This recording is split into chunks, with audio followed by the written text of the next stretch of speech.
जय श्रीमन्नारायण, जय श्रीमन्नारायण, जय श्रीमन्नारायण, जय श्रीमन्नारायण, जय श्रीमन्नारायण। लोकाभिरामं रणरङ्गधीरं राजीवनेत्रं रघुवंशनाथं कारुण्यरूपं करुणाकरन्तं श्रीरामचन्द्रं शरणं प्रपद्ये। श्रीरामचन्द्रं शरणं प्रपद्ये। श्री सीताराम भगवान की जय। सच्चिदानन्दरूपाय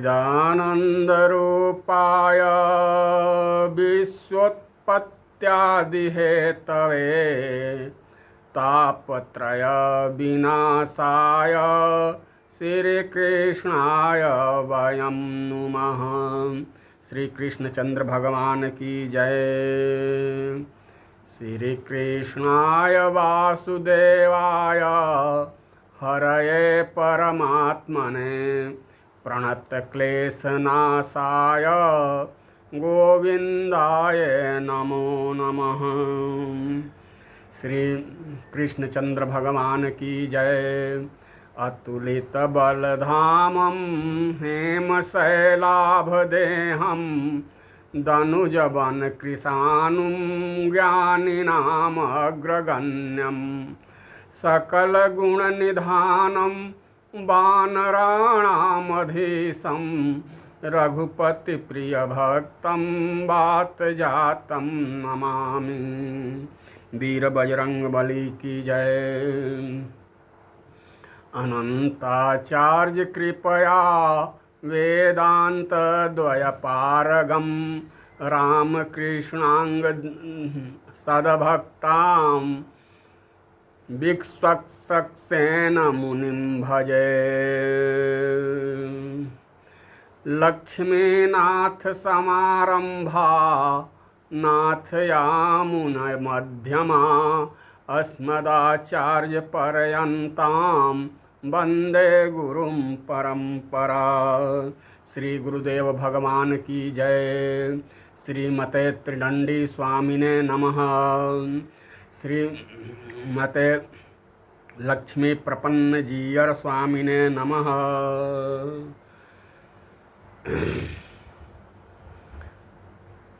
राम प्रभु श्री राम जन्म के प्रयोजन के पावन प्रसंग की चर्चा अति संक्षेप में हो चुकी है। आगे की भूमिका के रूप में अभी तक जो निवेदन किया गया है उसके अनुरूप प्रभु श्री रामभद्र की लीला भूमि तैयार हो चुकी हैं। रंगमंच तैयार हो चुका है। हमारे प्रभु रामचंद्र भी इस धरातल पर आने के लिए तैयार हैं। उन्हें भी गरज है इस धरातल पर आने की। उन्हें भी गरज है। उन्हें माता पिता की आवश्यकता थी। मनु शतरूपा के रूप में उन्हें माता पिता भी मिल गए हैं। अतः उनके अवतार लेने की पूरी पृष्ठभूमि तैयार हो चुकी है। तब इस प्रकार प्रभु की अवतार की भूमिका बन चुकी है। इन्हें राजकुमार बनना है और इनकी पत्नी सीता को लीला में नारद जी के जो वचन को इन्हें सत्य करना है, तो सत्य करने के लिए जय विजय को रावण कुंभकर्ण के रूप में इस धरातल पर आना है। और इसके आगे प्रभु के अवतार अब आगे के प्रसंग में प्रभु की अवतार लीला की चर्चा का निवेदन करने का प्रयास किया जा रहा है। प्रभु के अवतार की प्रयोजन की चर्चा का निवेदन की व्याख्या हो चुकी है। माता के पिता के रूप में कौन प्रकट होंगे? मनु और शत्रुपा। रावण और कुंभकर्ण बनने का मौका किसे मिलेगा? तो किसी कल्प में जय विजय को मिलेगा, किसी कल्प में रुद्रगणों को मिलेगा, किसी कल्प में प्रताप भानु और उनके अरिमर्दन को मिलेगा, और किसी कल्प में जलंधर को मिलेगा। तो ये विभिन्न कल्पों में विभिन्न व्यक्तित्व को लीला में रावण और कुंभकर्ण बनने की भूमिका मिलेगी। इसका मतलब ये नहीं कि ये गलत, सभी कल्प में प्रभु के अवतार होते हैं। विभिन्न कल्प में विभिन्न व्यक्तित्व को रावण और कुंभकर्ण बनने का मौका मिलता है। इसी तरह दशरथ और कौशल्या के संबंध में भी कल्प भेद से विभिन्न प्रसंग आता है। पहले कल्प में कौशल्या और दशरथ के रूप में मनु शत्रुपा जी आए।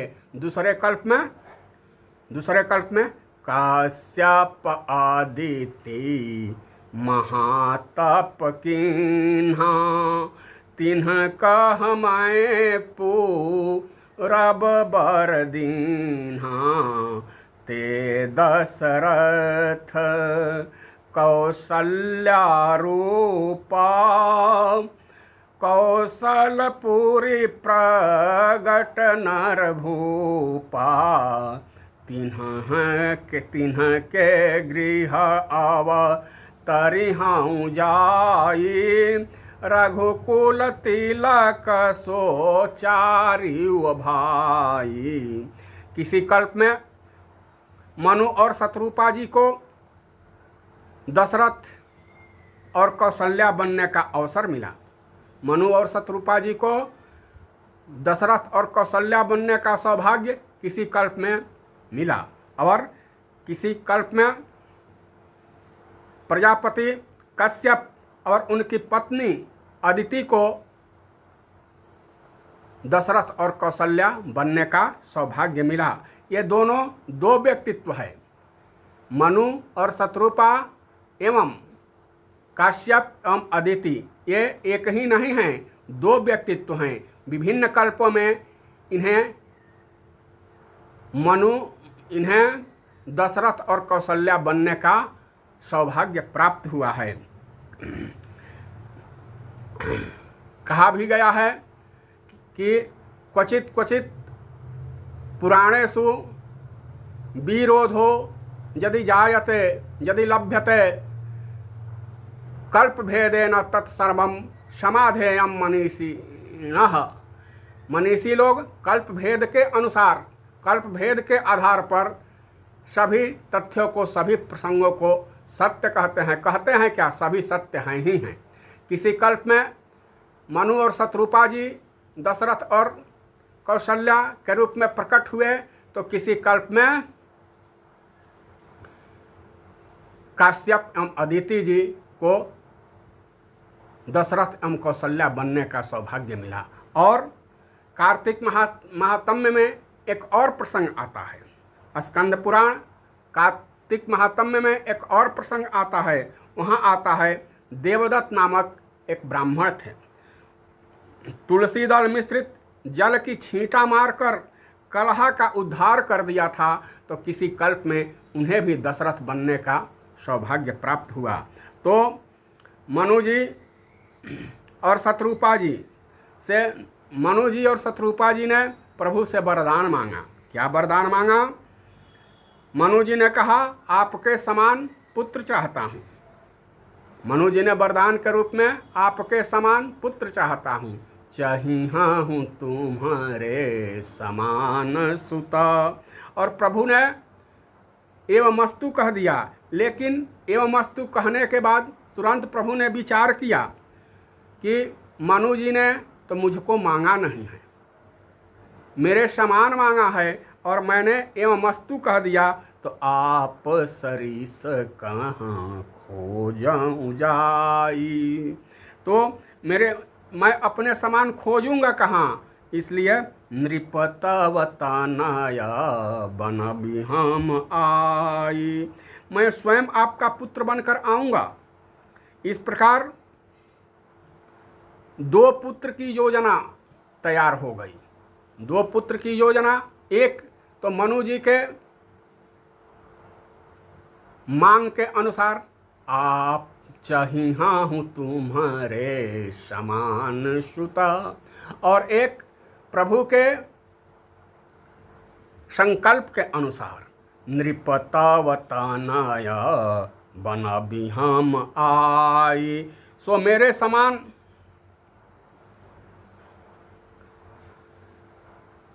एक और लाऊंगा। प्रभु बोले कि अपने तो अइबे करूंगा, अपने समान भी एक को लाऊंगा।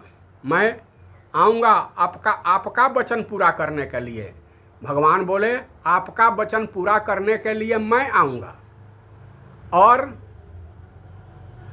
अपने वचन पूरा करने के लिए मैं आऊंगा, और आपका वचन पूरा करने के लिए अपने एक समान लेकर आऊंगा। तो इस आधार पर तत्वदर्शी विद्वतजन रामायणी लोग कहा करते हैं कि दृष्टांत दिया करते हैं बड़े बड़े व्यापारियों का, सेठ साहूकारों का। बड़े बड़े व्यापारी, प्रोड्यूसर जिसे कहते हैं, वे अपने माल को सप्लाई करने के पहले सैंपल को भेजते हैं। जब ग्राहक को सैंपल पसंद आ जाता है तो असली माल को भेजा जाता है। इसी तरह पसंद करके ग्राहक बता देता है कि यह माल सैंपल के अनुरूप है, तो प्रोड्यूसर उसको भेजता है। इसी तरह मांगी गई माल, मांगा गया व्यक्तित्व, मांगा गया वरदान, तो भरत जी हैं। चाहिहा हूँ तुम्हारे समान सुता, और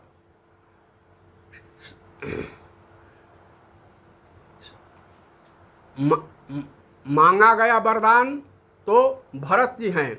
और राम जी कौन हैं?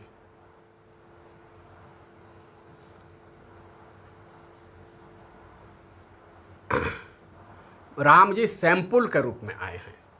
वरदान जो मांगा गया है उसके अनुरूप तो भरत जी, और राम जी सैंपल के रूप में आए हुए हैं, नमूना के रूप में आए हुए हैं। श्री मनु जी ने समान मांगा। प्रभु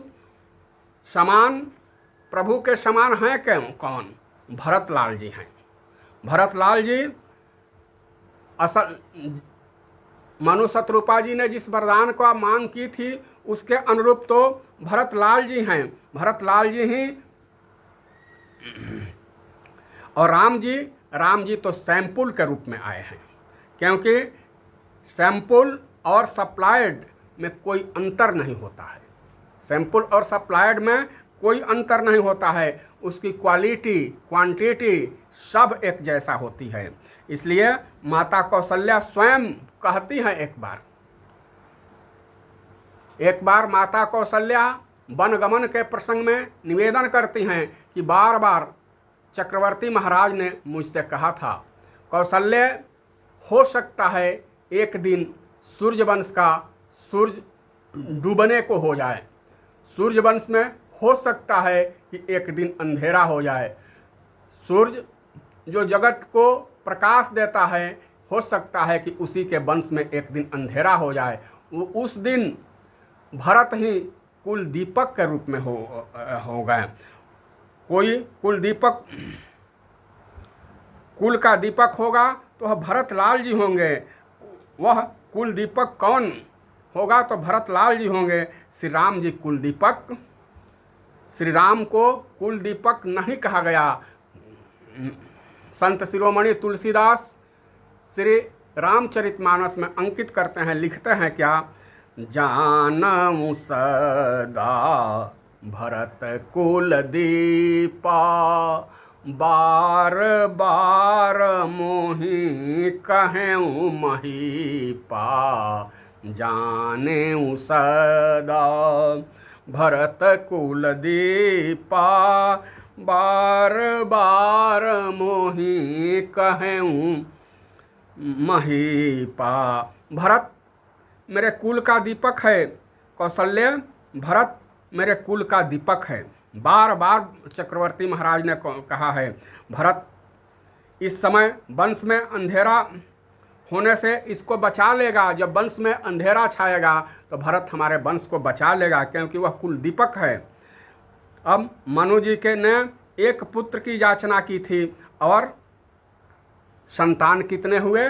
संतान 4 हुए। मनु जी ने याचना 4 की तो की थी नहीं, मनु जी ने याचना तो 1 की थी, लेकिन चक्रवर्ती महाराज को कितने संतान प्राप्त हुए? तो 4। कैसे? वरदान के रूप में जिनकी मांग की गई हैं वो तो भरतलाल जी हैं। नमूने के रूप में जो आए हैं ये प्रभु सर्वेश्वर भगवान राम हैं। और कोई भी महापुरुष कहीं जाता है तो उसे अकेले जाने नहीं दिया जाता है, उनके साथ कुछ सेवक होते हैं, कुछ अनुचर होते हैं। तो यहाँ प्रभु भरत जी के लिए, भरत जी के सेवा के लिए जो आए हैं वे सुदर्शनावतार शत्रुघ्न जी हैं, और प्रभु राम की सेवा के लिए जो आए हैं वे शेषा अवतार लक्ष्मण जी हैं। इस तरह 4 पुत्रों की योजना बन गई। तो यह दरबार इतना उदार है कि मनु और शत्रुपा जी ने 1 मांगा था, 1 संतान की कामना की थी, और उन्हें मिले कितने? 4। तो 4 मिले। यह दरबार इतना उदार है। मांगे मुकरी न को गयो। देखा जाता है कि हम आम जीव कोई मांगता है तो मुकर जाते हैं, लेकिन प्रभु का स्वभाव कैसा है? मांगे मुकरी न को गयो, केहि न त्यागो साथ। मांगत आगे सुख लहयो, सो रहीम रघुनाथ। हमारे रघुनाथ जी का स्वभाव कैसा है? स्वभाव है कि मांगने वाले से वे प्रसन्न होते हैं, जो उनसे मांगते हैं उनसे वे प्रसन्न होते हैं, यह उनका स्वभाव है।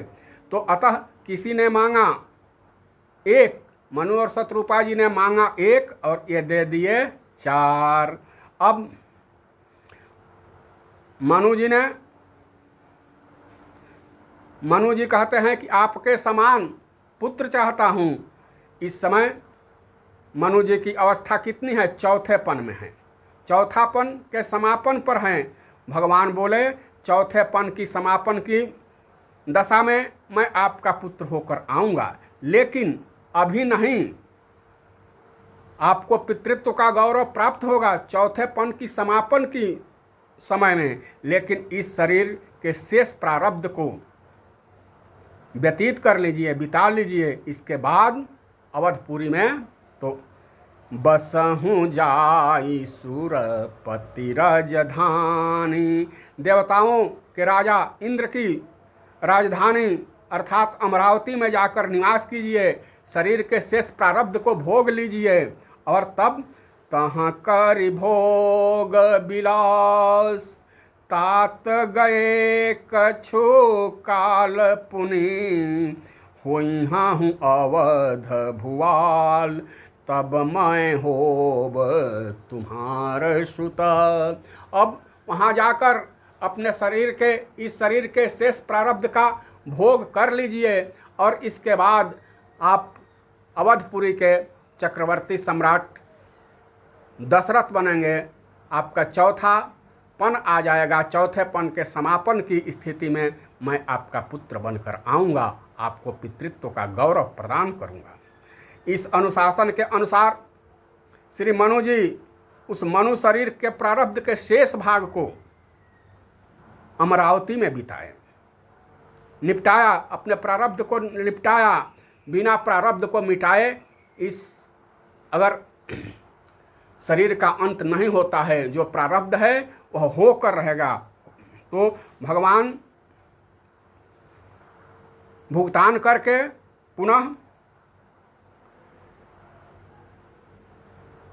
अज की पत्नी इंदुमती के गर्भ से महाराज दशरथ का प्राकट्य हुआ, दशरथ जी का जन्म हुआ।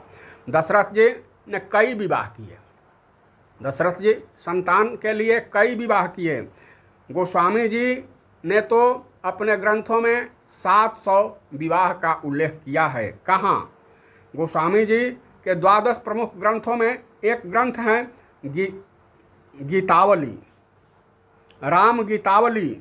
इसमें उन्होंने दशरथ जी की 700 रानियों का उल्लेख किया है। कैसे? मुदित मन आरती कर माता, मुदित मन आरती कर माता।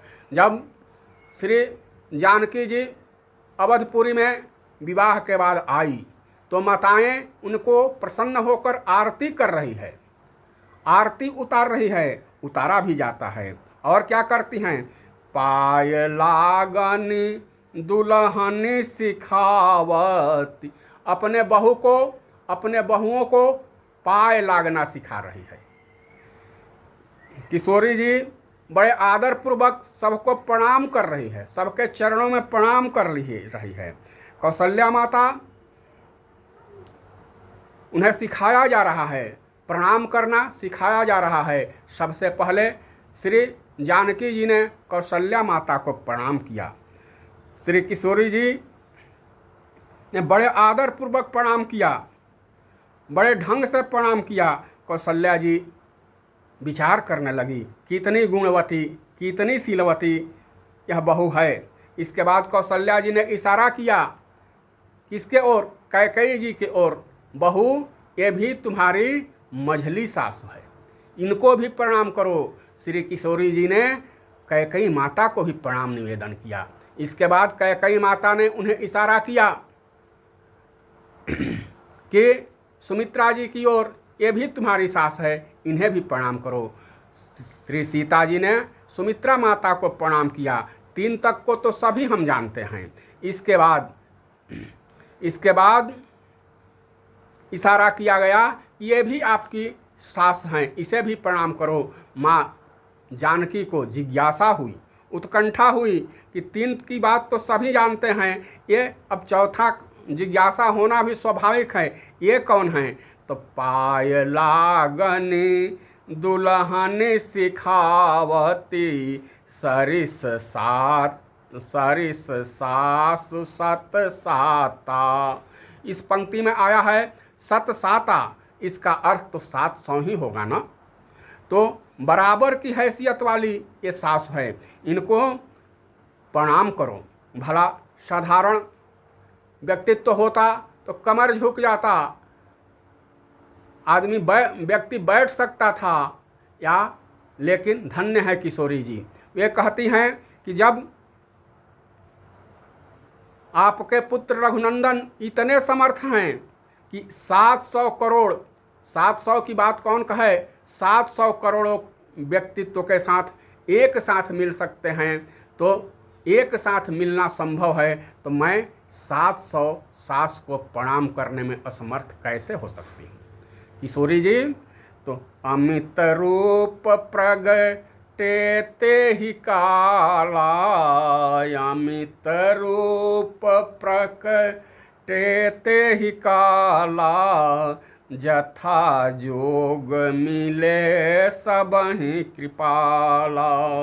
लंका विजय के बाद जब प्रभु राम अयोध्या को लौटे तो सभी अयोध्यावासी चाहते थे, उनकी इच्छा थी कि पहले प्रभु हमसे मिलेंगे, पहले प्रभु हमसे मिलेंगे, पहले प्रभु हमसे मिलेंगे, पहले प्रभु हमसे मिलेंगे। लेकिन प्रभु ने सबकी कामना को, सबकी इच्छाओं को पूर्ण कर दिए, एक साथ ही सभी से मिल गए।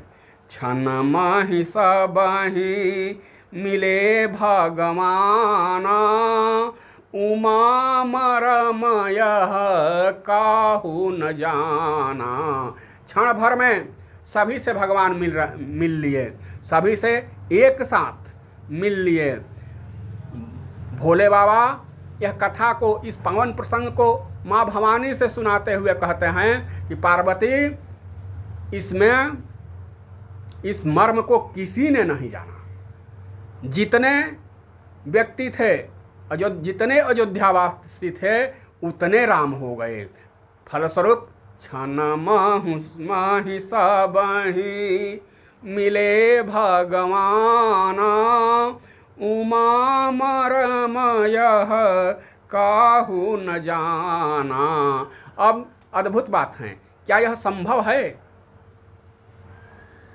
श्री राम करोड़ों व्यक्तियों से एक साथ मिल लेते हैं, क्या यह संभव है? गोस्वामी जी कहते हैं कि बिल्कुल संभव है। और कितना सुंदर उदाहरण दिए हैं।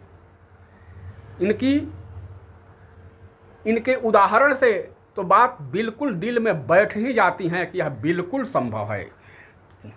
यह बड़ बात राम कै नाही, जिमि घट कोटि एक रवि छाही, जिमि घट कोटि। कितना सुंदर, ऐसा सुंदर और सरल उदाहरण कि बिल्कुल मस्तिष्क में बैठ जाता है कि क्षण भर में प्रभु श्री राम ने सबसे मिल लिया। जय कैसे? सूर्य एक है, एक हैं, इसमें कोई दो मत नहीं, दो राय नहीं कि सूर्य एक नहीं है। सूर्य एक हैं। और ठीक 12 बजे हम कलकत्ता वाले से पूछे इस समय सूर्य कहाँ हैं, वे बताएंगे हमारे कलकत्ता में हैं।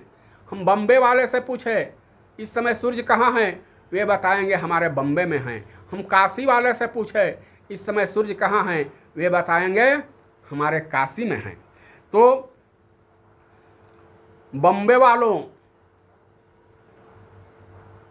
कलकत्ता वाले या काशी वाले एक साथ बताएंगे, एक ही समय पर बताएंगे कि सूर्य इस समय हमारे यहाँ ही हैं। इसी तरह अगर हम किसी शहर के, किसी गांव के मोहल्ले में पूछे इस समय सूर्य कहाँ हैं, तो वे कहेंगे हमारे मोहल्ले में हैं, हमारे मोहल्ले में हैं, हमारे मोहल्ले में हैं। तो सूर्य तो एक हैं, सबके मोहल्ले में हैं, सबके आंगन में हैं, सबके घर में हैं, सबके यहाँ तक कि पात्र में हैं। तो सूर्य तो एक हैं, लेकिन एक ही समय में सर्वत्र समान रूप से व्याप्त रहते हैं। अतः यह भगवान के लिए बिल्कुल सरल और सहज है। क्या? यह बड़ बात राम के नाही, जिमि घट कोटि एक रवि पाही, क्षण माहि सबहि मिले भगवाना, उमा मरम यह काहू न जाना। इसमें कोई आश्चर्य की बात नहीं, आश्चर्य की गुंजाइश ही नहीं। अब आगे का प्रसंग है क्या? दशरथ जी के घर में 4 रूप में भगवान प्रकट होने वाले हैं। कब प्रकट होंगे, कैसे प्रकट होंगे, और यहाँ से आगे का निवेदन प्रभु की कृपा से जब मौका मिलेगा तब किया जाएगा। तब तक के लिए जय जय सीताराम, जय जय राधे कृष्ण, गौरी शंकर भगवान की जय, उमापति महादेव की जय, वीर बजरंग बली की जय। जय जय सीताराम, जय जय राधे श्याम, जय जय श्रीमन्नारायण।